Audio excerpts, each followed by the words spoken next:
A lot of people wonder what it's like being a journalist at a football match. Well, it's a strange but enjoyable experience in the press box at the Technique Stadium with no crowd.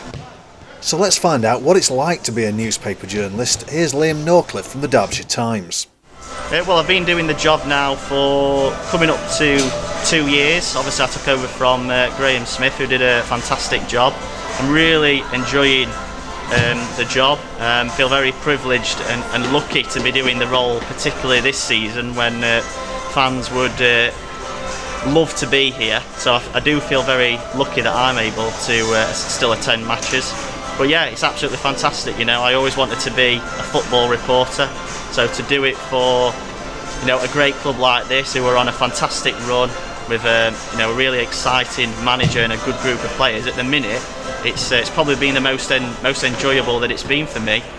I've been here, like I say, for sort of 2 years or so. We've had John Sheridan was here for sort of 4 or 5 months when I first started, and then it was obviously John Pemberton.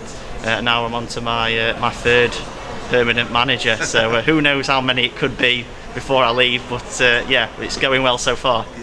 Phil Tooley of Radio Sheffield and the club website says there's nowhere else he'd rather be on a Saturday. So it's a privilege to be able to come and report on BBC Radio Sheffield, and also do a column on the club's official website afterwards, where it gives me a chance to consider the type of the match. But it isn't the same without supporters being here and how much they've been enjoying it.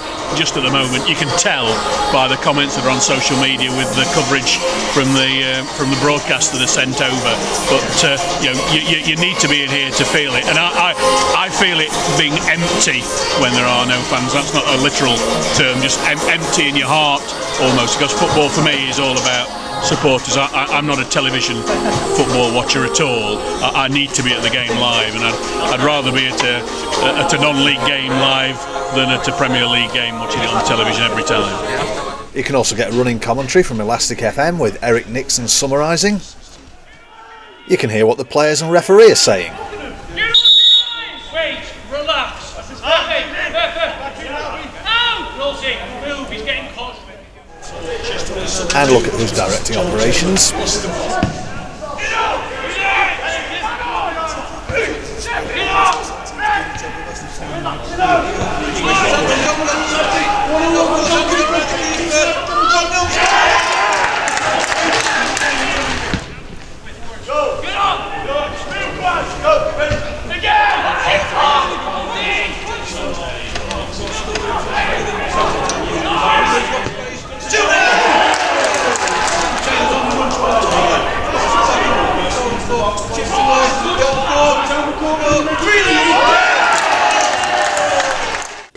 It's always important to remain neutral in the press box, and a good journalist is always impartial. So what's it like doing the post-match interviews with football managers, especially when they've lost? Good question. It's difficult, to be fair. It's not as easy as what some people might think. It's a fine balance, really, because you've got to be asking the questions which the fans want you to ask, but at the same time you need to be fair, you need to be respectful. It's not about shouting and abusing a manager. It's just trying to get those answers which the fans want. So it is a very fine line. It's probably one of the most difficult things in journalism, actually. There's not that many good probably interviewers out there, if you like. It's a tough job. Yeah, James is a terrific, to use his own phrase, a great human being. That's the phrase he likes to use. He's very truthful. He baffles us all with his science in some of the post-match interviews. He's obviously been over the statistics. When he looked at it, he quoted on Tuesday night after the Eastleigh game, it was the first time that Chesterfield had made more than 500 passes. Well, I don't think he was doing 5-bar gates while he was standing at the edge of the pitch.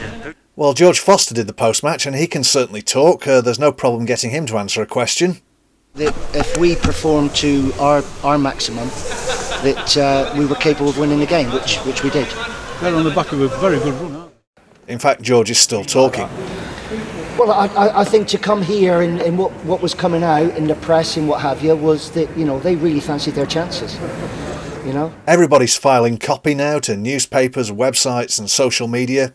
The post-match interview is now officially over, but George is still talking. But Addy comes in and Addy goes, oh, jeez. God, fitness levels.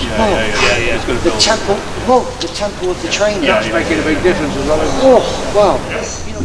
And when everybody goes home, Liam's still in the press box typing his report.